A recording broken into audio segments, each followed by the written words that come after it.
changing my voice. This video is about the martial arts gap.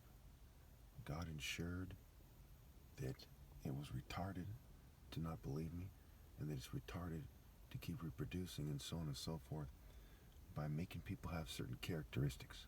Okay? So, this video is made as a morally precise response to sabotage, and them trying to make it so I seem gay, crazy, Jewish, square, weird, unimpressive, and immature, etc. So the first point I'm going to make is how to rule out other races. So first we're going to narrow it down to black people, then we'll narrow it down to me. Okay. Which group, that's my first point, is that, and it's broken down into subpoints. Point A. So 1A.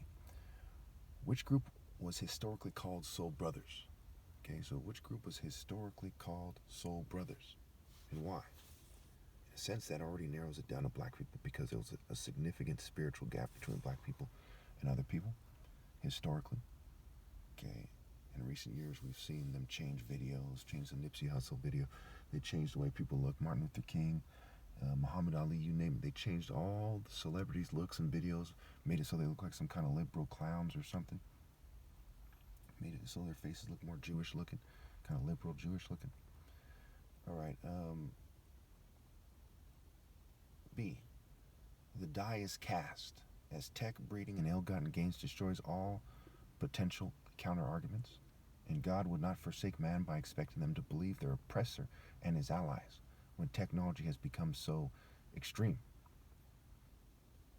All philosophies that put the white Jew, LGBT community, token minorities, what have you, first can be trashed, especially the LGBT, because they've made great strides in recent years to express dominance over society.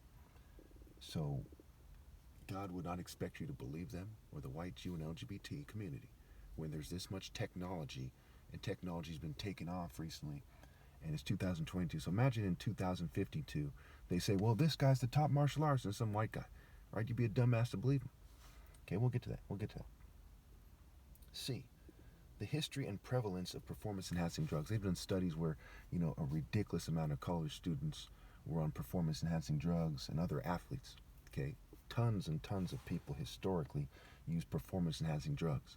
So performance-enhancing technologies is obviously something that they're very interested in.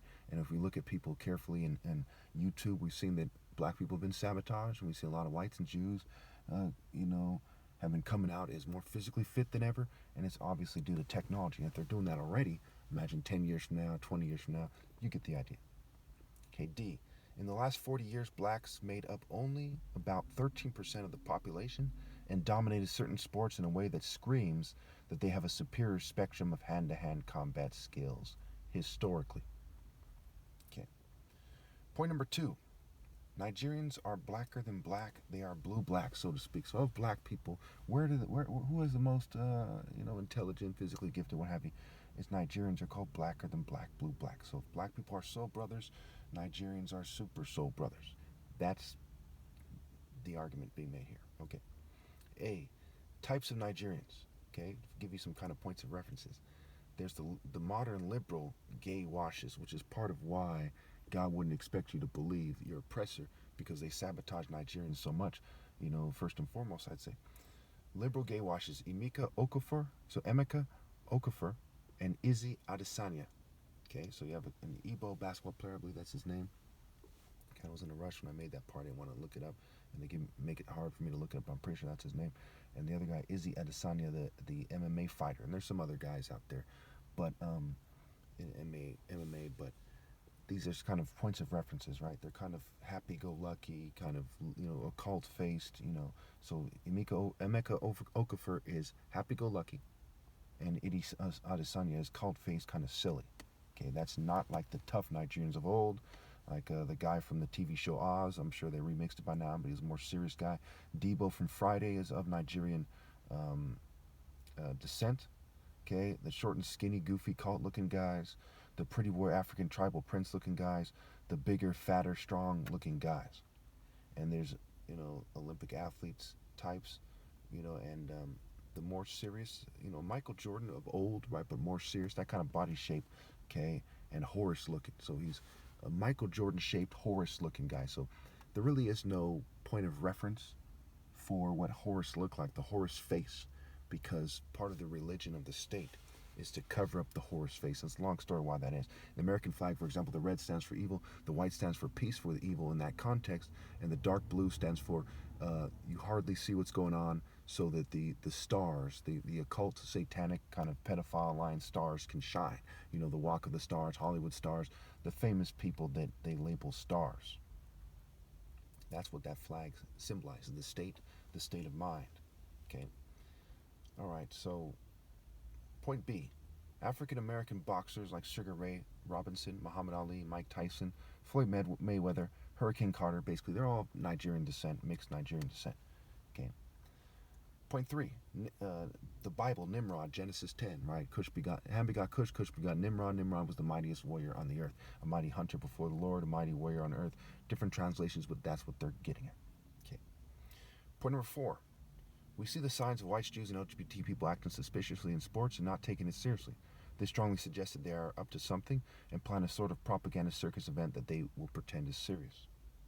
Point number 5, my top martial arts challenge. Well, incidentally, today is the 13-year anniversary of my first official YouTube video, okay, which was about ancient Egyptian wisdom being taken by the West while they use their science departments to pretend that they're the true descendants of Egyptians. There was various races in Egypt, okay, but the foundation race was black, okay, and they kind of migrated from the south up into Egypt. Okay, so you know, the black migration out of Africa in general, and part of that included blacks in Egypt. And the Bible records Ham begot Cush, Cush begot Nimrod, and Nimrod founded Babylon. And Ham begot Mizraim too. So Mizraim is Egypt, and Cush is Lower Egypt, kind of Sudan. Excuse me, Southern Egypt, right? Sudan, what have you. Okay, so we see that the Bible also is consistent with common sense would say, with the depictions of the Egyptians on the art, shows us that they were black people. Okay, so this is the 13-year anniversary of that. Just a little side note. Okay, now let's explore why me in terms of my arguments. So, you know, as they cripple me and change my image, my arguments still give away that I'm the top martial arts ever. I'm Christ, because martial arts is about character. We don't see character, we can rule them out immediately. If you don't have the mental clarity to have character, how do you have mind, body, soul, mental clarity, and spirit to be a great sparring? You couldn't. Okay, and of course you'll be sabotaged for having mental clarity, but we need to see the history of mental clarity leading up to that sabotage. Okay, if you will. So I can show that I am Christ by using the essence of these arguments. I forgot to add the C right there. 1. The Royal African Falcon top martial arts order in reality, not fantasy or theater arts, in my top martial artist sparring argument. Right? Remember, Kuro Obi means black belt. Obi in Igbo means king, heart, essence, center, temple, core. So it points to the Igbo tribe of Nigerians specifically. 2. Universal pinpointed moral precision. Okay? You don't see people arguing this.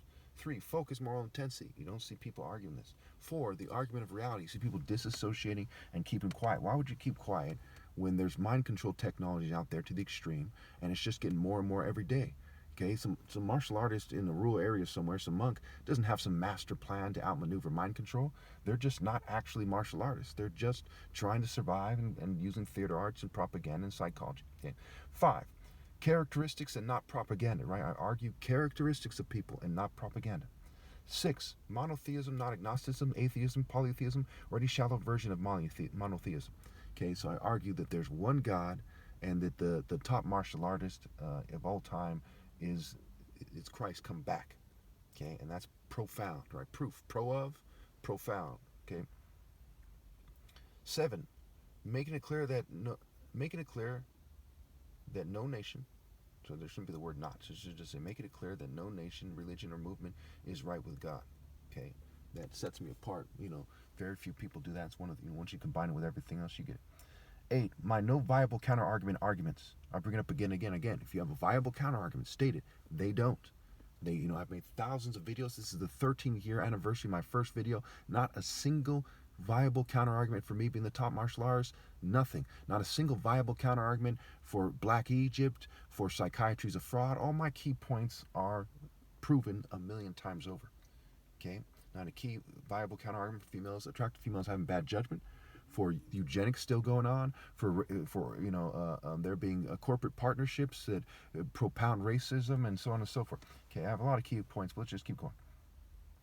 9, proof of sabotage. I have over 22 witnesses to sabotage campaign against me on record, okay, in videos, and some of them are witnesses to me being fumed and me being covertly drugged. Okay. 10, the history of being sabotaged. 11, moral precision is greater than any culture argument. I argue that moral precision is greater than any culture. You say, well, I'm a black guy, I'm Hispanic, I'm Asian, I'm Islander, and you say, this is my culture from my region. I say, your culture is insufficient. Moral precision is greater than your culture. Someone's like, I'm the king of this culture. I'm the textbook, stereotypical person in this culture. I say, that's rubbish. Moral precision is greater. Righteousness is greater than cultural conformity. Okay? The argument is very important, and it sets me apart, especially when combined with these other things. 12, romantic justice. No one goes as far as I do to clarify what romantic justice is. Okay? A morally precise romantic justice. Okay? The people dealing rape by deception, confusion, psychology, propaganda, misdirection, what have you. Subtle coercion, okay? And they don't want to emphasize what it is, what romantic justice is. 13, an emphasis on the worst injustices in the world. I talk about, the children starving to death. I talk about, the little girls being raped. I talk about these problems why other people lack the masculinity to publicly speak on them. 14, my non-reproduction argument. I say people, it's time to stop breeding. Other people don't do that. People are trying to con you and trying to establish themselves in this world and hoard money and have a bunch of kids. They don't argue that people shouldn't reproduce. 15, I argue that one must expect to die for what is right. And this requires willpower and mental clarity. Okay, say one must die for moral precision. Okay, they shouldn't just say, oh, I reinvented myself, and oh, they should be ready to die for moral precision. Okay. 16, I put God over family, even children, without hesitation. Okay, this is my argument. I argue that people must put God first. And if it kills their whole family, if it kills the whole world, people don't go that far with it. There's some shallow guy in the military or something. It goes God, family, country, I always say, but their heart isn't in it, right? They honor God only with their lips, but their hearts are far from God.